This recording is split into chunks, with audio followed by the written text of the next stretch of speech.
It's time to predict the second week of the Premier League fixtures for the 26/27 season. But how did I do in the first week? I got 6 points out of 20 points. And this is the table to compare it with my previous seasons at predicting. That's right, I'm competing against myself. So at the moment I am losing.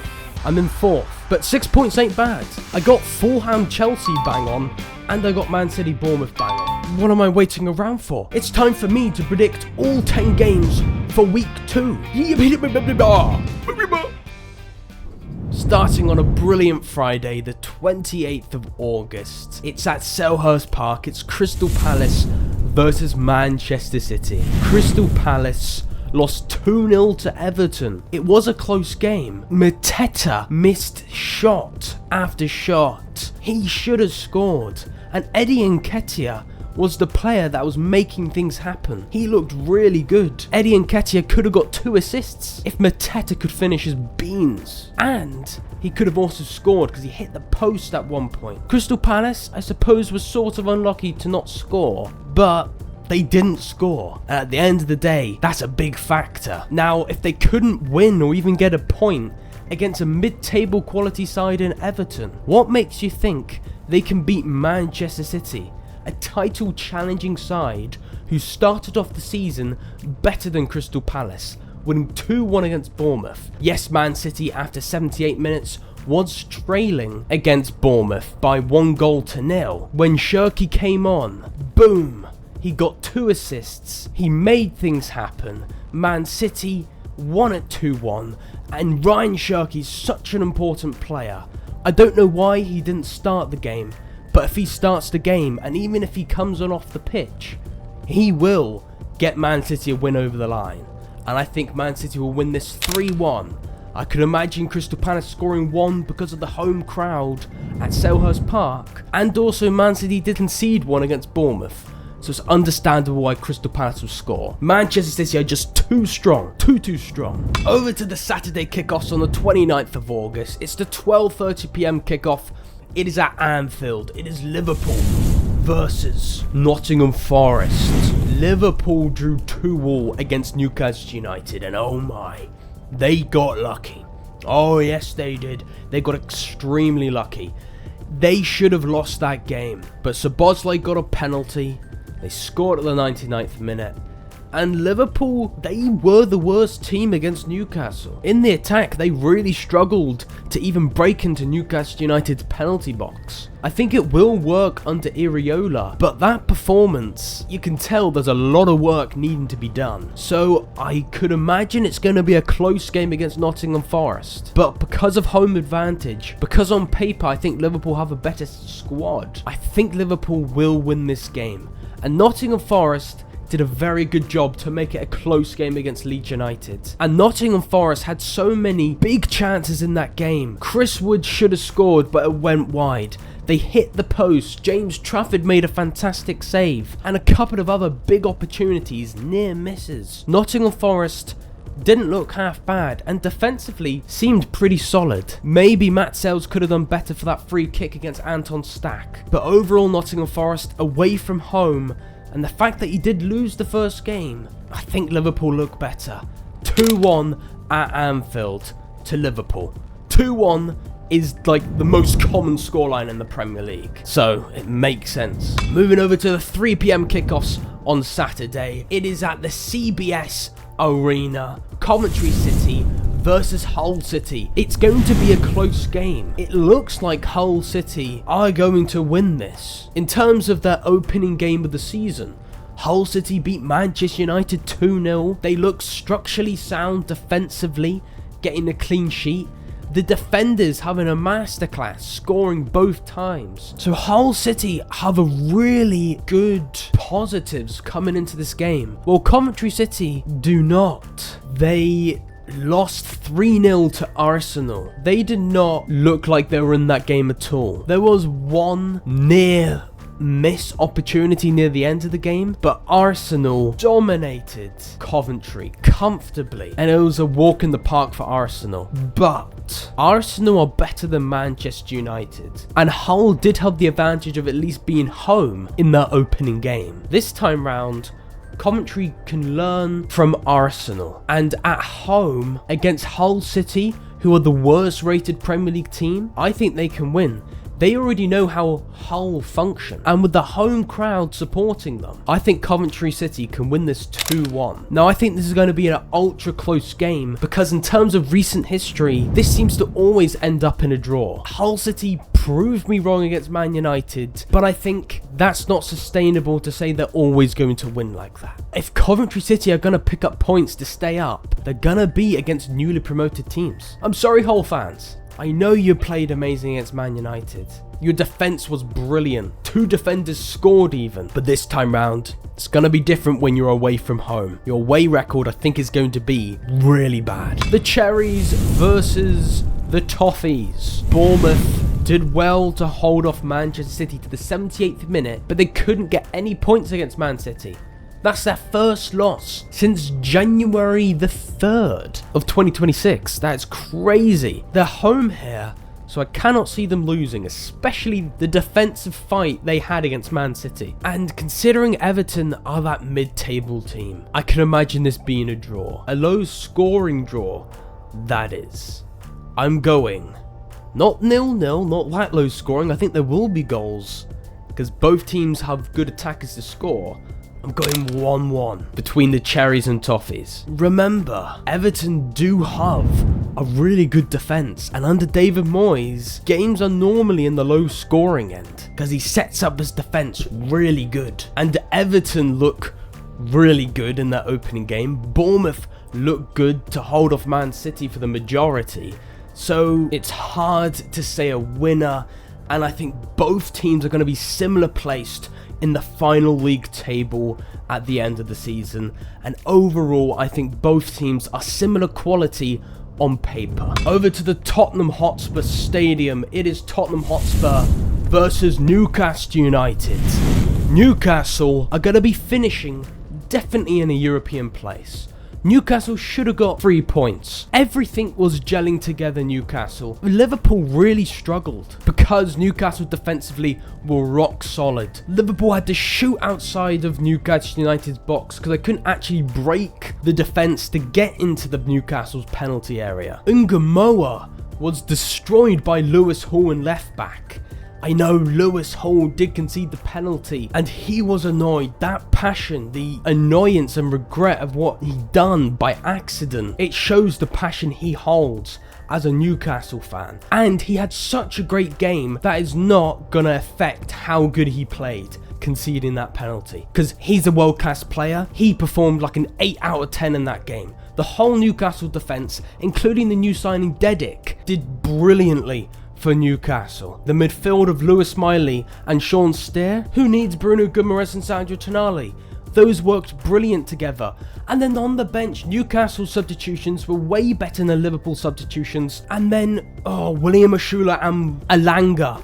Those two players, the speed they've got, rip shreds to Liverpool's defence, scoring that brilliant goal. William Ashula to Alanga. Clean finish.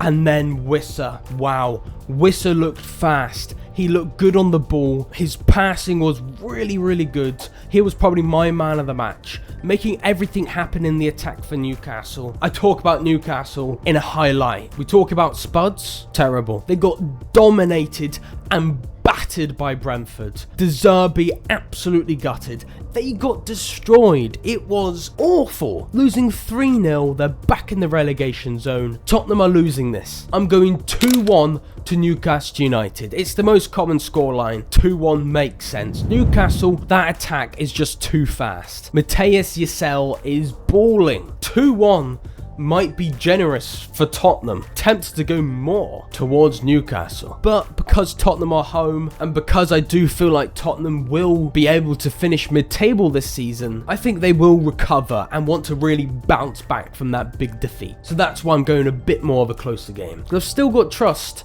that team can do bits. Chelsea at Stamford Bridge on a Sunday versus Brighton and Hove Albion. Cole Palmer is back. It seemed brilliant. It seemed like the classic Cole Palmer. He looked so elegant on the ball, sweaving in and out of players against Fulham. He looked really good. Morgan Rogers got a tap-in goal. He scored. Cole Palmer played amazing. Chelsea looked good. Now Sanchez in goal. He should have done better for one of those goals against Fulham. But it is what it is. I knew Chelsea would probably concede a couple. And in fact, against Brighton, who scored 4 against Aston Villa, Junior Rutter looking beautiful in his stride, and even Jack Hinchelwood in the middle scored 2 goals. Their team is up to scratch, and it's going to be tough for Chelsea to win. But I think they will, because they're home, because Cole Palmer is that fluent, elegant self again, because Xabi Alonso is a great manager. I think they're going to be able to get a win. I think it's going to be close, and I'm going for another 3-2 victory to Chelsea, because I think Chelsea have got a really good attack that can score goals, but also Brighton are scoring loads of goals. So I can't really go low scoring. Elland Road up next. Leeds United versus Brentford. Leeds United getting back-to-back Nottingham Forest dubs. 1-0 in the league, 2-0 in the cup. Got back-to-back clean sheets. James Trafford coming in clutch with that save, which gets Leeds United over the line, getting 3 points. I do feel like it probably deserved to be a draw, and that maybe Matt Sales could have done better for that Anton Stack free kick. Not to take anything away from the Anton Stack free kick, because it was still a decent free kick. And it was a decent win. They could have even got a second goal at times, Leeds United. Some near misses as well. Harry Wilson, if he left that for Calvert-Lewin, I expect Leeds United would have had a more comfortable win against Nottingham Forest. But Harry Wilson scored an offside goal. Dan James looked good in the cup. I mean, all these players are coming together. All these amazing transfers. Now they're at Elland Road. I think Leeds are going to win this game. If they weren't at Elland Road, I might go for a draw, because Brentford looked really good. And in fact, last video I said Igor Thiago and Altara will be the 2 players to link up and at least get 1 goal against Tottenham. Number 1, Brentford scored 3 goals, not 1 goal like my prediction. Number 2, Brentford won 3-0, not losing 3-1. Number 3, they were actually probably the worst players in that Tottenham game, Igor Thiago and Altara. It was all the other players for Brentford that played really well, and they linked up like a world-class team and battered Tottenham. But Leeds United are not Tottenham. Leeds United are better than Tottenham, and definitely starting off the season they are much better than Tottenham. And at Elland Road it's going to be hard, Brentford. I think it's going to be a really close game like the Nottingham Forest game. I think Brentford will score, unlike Nottingham Forest, because Brentford have got prolific players who can score, like Igor Thiago. He's got support from Altara. Kevin Schade looks brilliant, and we've seen that Igor Thiago is not the only one that can score, because he did not score nor get an assist in the last game. Brentford scored 3 in the last game. They're going to score 1. I'm going for a common scoreline, 2-1 to Leeds United. At Elland Road, Leeds United look really good. I'm sorry, Brentford, but Leeds are a better team. And you're going to see it in this game. Sunderland at the Stadium of Light versus Fulham. Now, Fulham, I expected them to score 2 goals against Chelsea, and they did. Garcia getting on the score sheet. Wasn't the most prettiest of goals by him, but getting the debut goal is the confidence a striker needs.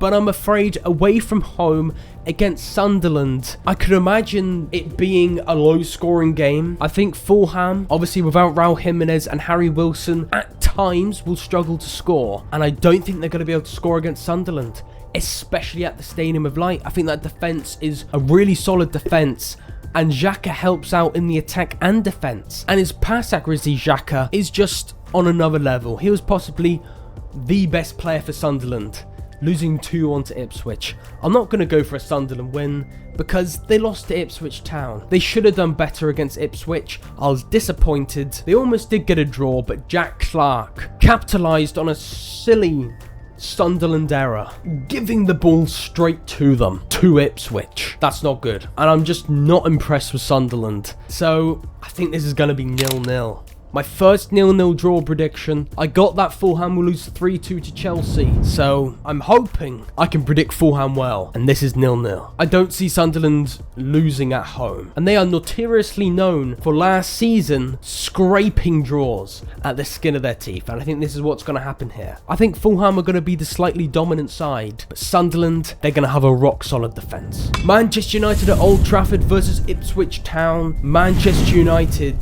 that was a shocking game. You did dominate though. Unlike Spuds, you actually dominated and there were some positives to take out from that game. And because you're at Old Trafford, you're not losing this game. Do I have confidence you're going to win against Ipswich? No, because Ipswich have got momentum, and momentum is really crucial. Winning that first game of the Premier League campaign for a newly promoted side against a team that finished 7th last season is the best start you could have, because that is going to have a cascade effect for your first few games. And that's why I think they're going to be able to get a draw at Old Trafford. I do feel like Man United are going to be more the dominant side, but when Enciso can play like that, I remember he was one of the highlight attackers alongside Hutchinson last time. Last time Ipswich were in the Premier League. He was really making things happen. Pairing up with the new signing Emerson, getting a goal. Ipswich looked amazing, but they're not that good to be able to get a win at Old Trafford. 2-2, Desmond 2-2. And Ciso is going to cause havoc. And the confidence from Ipswich is so high. Right, the Monday night fixture, the last day of the month of August. Aston Villa at Villa Park versus Arsenal. Last season, Aston Villa, they started off terribly. First 4 games, I think they didn't win. They didn't start off very well. And even at Villa Park, they're not winning against Arsenal. They're just not. Arsenal are double the team Aston Villa are right now. Ollie Watkins did not start for Aston Villa against Brighton. The new signing João Gomez has been sent off. They've lost Tielemans, they've lost Ezri Konsa, they've lost Morgan Rogers. They've lost all these players and they don't have one of their new signings because of a suspension. And Martinez didn't start, Ollie Watkins could be on the way out. It's all over the place at Aston Villa, they're not winning. I'm going 2-0 to the Gunners, self-explanatory. They did well to absolutely batter Coventry City. They did well to batter Man City in the Community Shield. Arsenal, you're winning this comfortably 2-0. Cody Gakpo is my goal of the week. This was a low-driven, great effort from the edge of the box. But Liverpool, you should have lost. And Newcastle are as good as this video. Because Newcastle are good. This video is brilliant. Click it. Who do I think's going to get relegated? You're still here. Why are you still here?